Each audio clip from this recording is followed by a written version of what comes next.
Every 15 years, God sends creatures to reduce overpopulation. Although people are fighting and failing against these monsters, a family of 4 is able to survive. At a mining company, the workers are going about their day when they notice monsters inside the earth, in wells. At first, the group is confused. However, their confusion turns to fear as the monsters begin attacking the people all over the world. The monsters kill millions of people, destroying cities in the process. Although the people try to destroy the monsters are too strong and only retreat back into the wells once their job is done.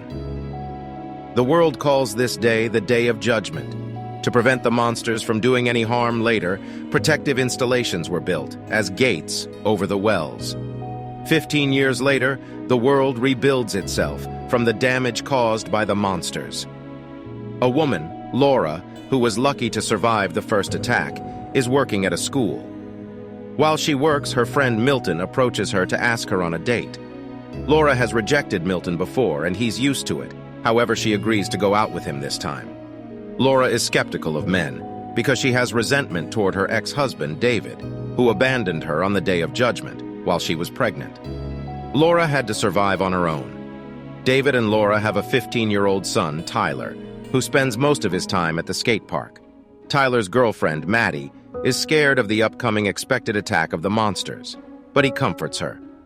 Back home, Tyler has to help defuse tense situations between his parents, who broke up immediately after his birth. The people are worried about a second attack as an eclipse approaches. The eclipse is an indicator of a possible monster attack. In addition, the seismic activity has increased and soldiers are preparing for an attack. The soldiers are conducting emergency checks, and the news talks of terrible occurrences happening around the world. The news of mass extinction of fish globally concerns the previous survivors, as they know it was one of the first signs. The same things that happened during the first attack are happening again. Tyler has to spend the weekend at his dad's place, and the two are spending time together when his dad gets a call from his old friend, Ted. Ted warns David that the Day of Judgment is tomorrow, and he should join him in a shelter before the eclipse. Meanwhile, the first monster appears under the protective dome, and Laura calls David, asking him to bring Tyler back. Laura informs him that Milton has found a shelter for them, and it's the only thing that can save them. Offended, David reminds her he is the father of Tyler, and Tyler is safe with him. In the meantime, Tyler receives a text and quietly leaves the house, while David is still talking. David doesn't notice, and Laura insists that David bring Tyler to her. Agreeing hesitantly, David goes to Tyler's room, but finds he is not there. Back at Laura's house, Milton rushes Laura, saying the shelter is filling up fast. Laura tells him that she can't find Tyler. Milton uses his phone number to track Tyler, who turns out to be at the skate park.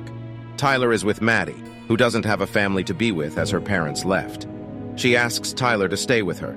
He promises to do so, telling her he would never do what his father did to his mother during the first attack. During their conversation, they hear a bird cry and notice a huge flock of birds flying in one direction. This causes panic in people as they begin to run away. David realizes Tyler must be at the skate park and goes to him. However, he's stuck in traffic as people are trying to leave town. He leaves the car and runs to the skate park. At the same time, a worker is checking the instruments when he hears a rustling sound.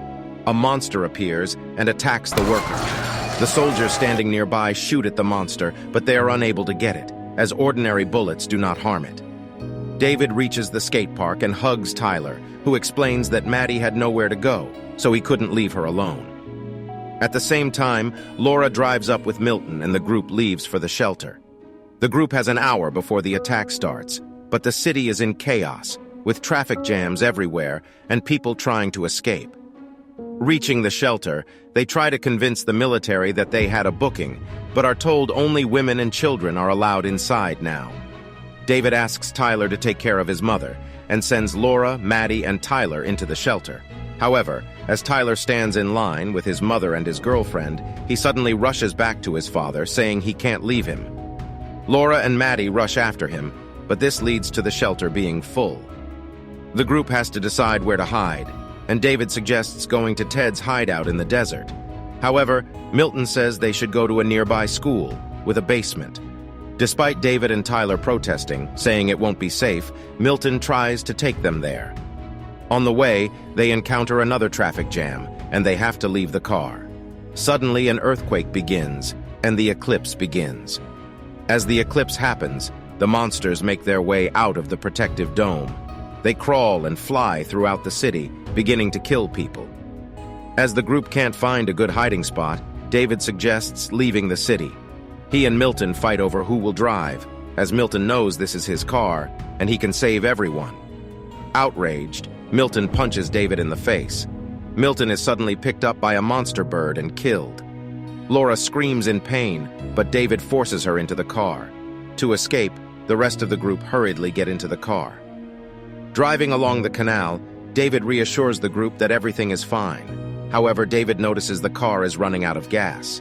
In front, there are several cars, and David exits the vehicle to find one that works. David finds a car and gets into it, but an elderly man in the back seat warns him of the monster right in front of them. That looks like the skeleton of a bull. The bull passes by their car as they pretend to be dead and begins to chew on a nearby dead body. Using this distraction, David pulls the car back, right next to Milton's car. They need to switch cars, but David stops them from doing it immediately.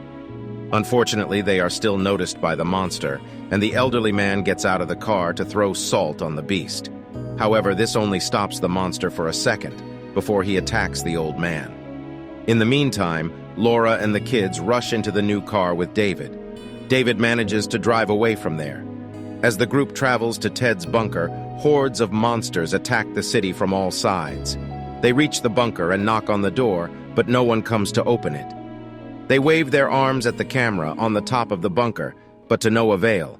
Ted is sitting behind the monitor watching them, but he has a gun put to his head, so he is unable to let them in.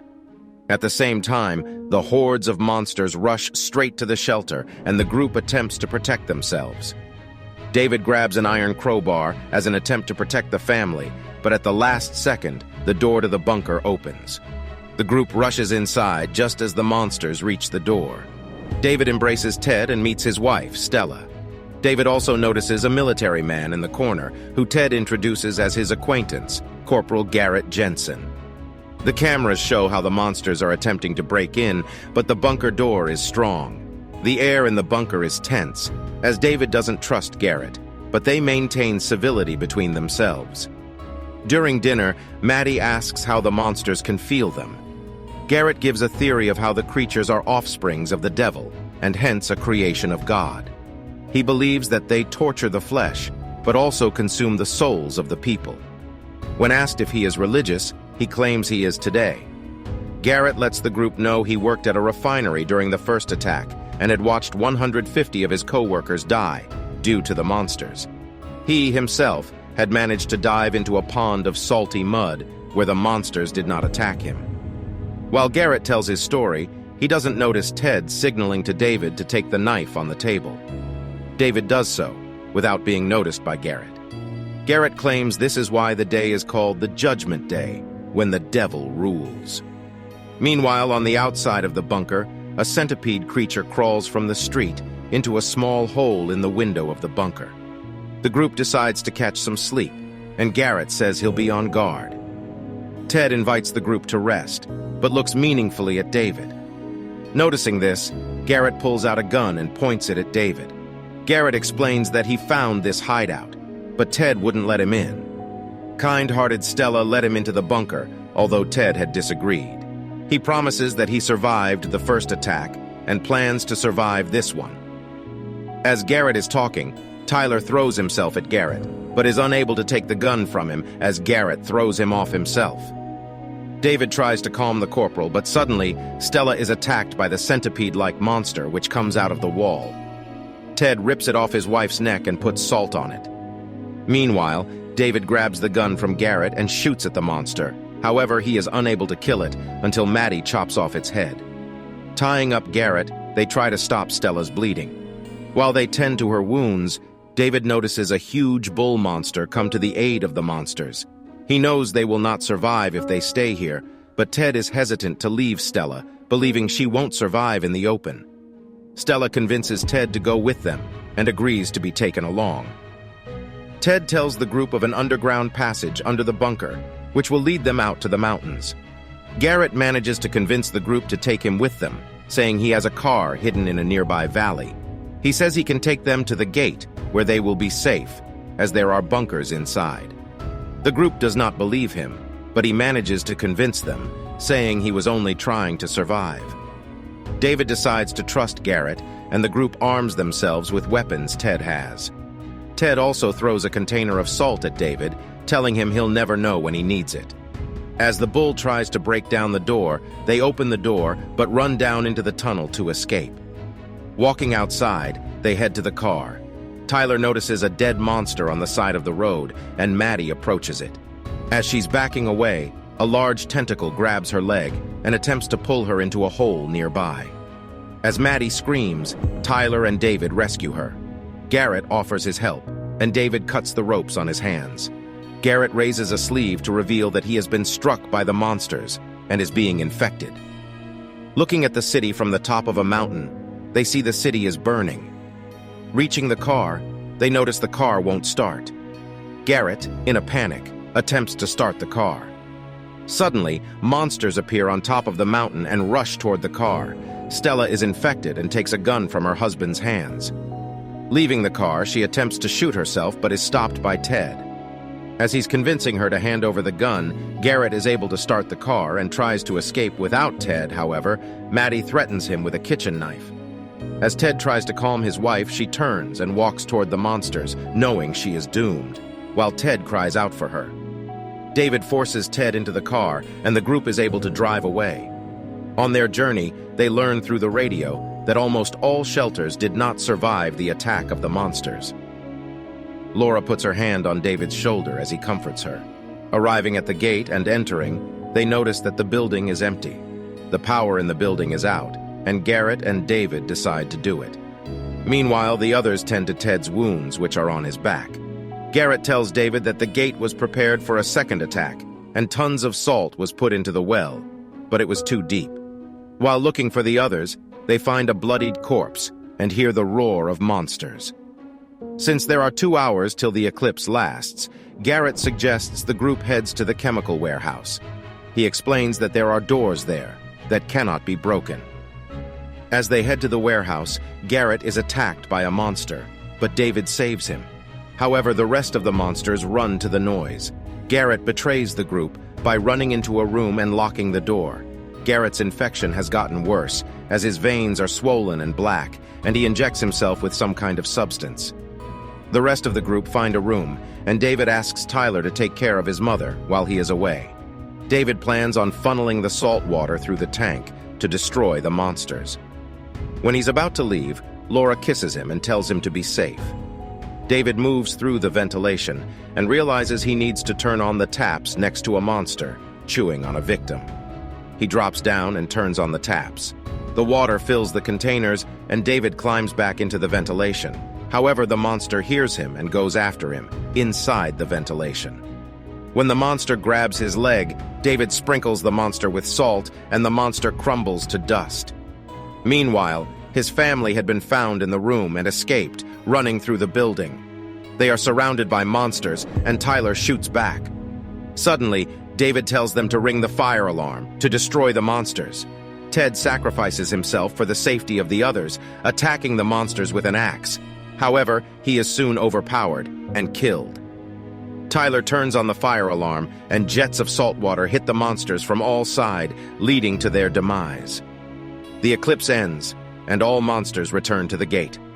As Laura and the children try to escape, they meet Garrett, who shoots Tyler. He says the world is not theirs, and they will die anyway, as he tries to shoot Tyler again. Laura covers Tyler with her body, but suddenly, David arrives and hits Garrett on the head with a fire extinguisher. As David embraces his family, a monster appears behind Garrett and swallows him whole. The remaining group runs into a medical unit, making a salty mixture in a cylinder. When the monster breaks down the door, David throws the cylinder at it, leading to the monster exploding. Going outside, the couples realize they've survived the attack. As the city is left in shambles, they know that despite these attacks, life continues on, and darkness will never prevail for long. Thank you for watching. Be sure to like our channel and subscribe if you enjoy content like this. Also, let us know what movie you would love us to recap for you.